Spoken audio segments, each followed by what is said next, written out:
So let's start with some simple stuff. Gospel and spirituals are not the same. So let's just get that out of the way. They're not the same. Spirituals come from when the enslaved people wanted to communicate.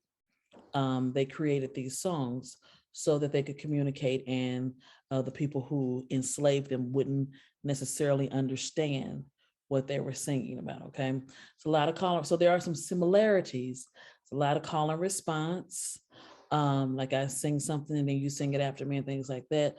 But their message really was about getting to this place of safety, if you will, meaning that safety may have been up north where they're no longer enslaved, or that safety was in heaven with God.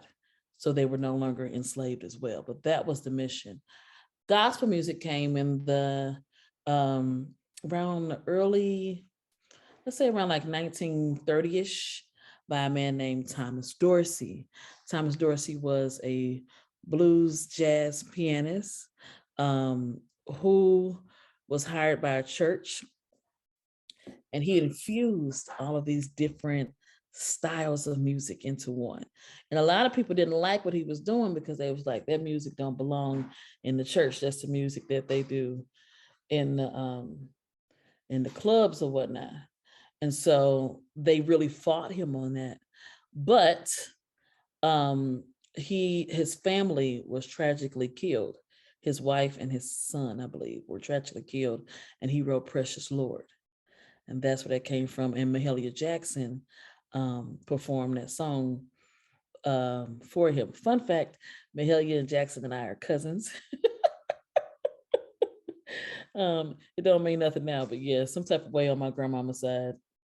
I think they say it's true, so I'm gonna believe them because that's what they said, but they say some type of way that we were related. So that's where that genre came from. So gospel has a feeling, it's an emotional attachment to this good news, whatever that good news is for you, the good news that God is going to rescue me, the good news that this day is going to be amazing, the good news that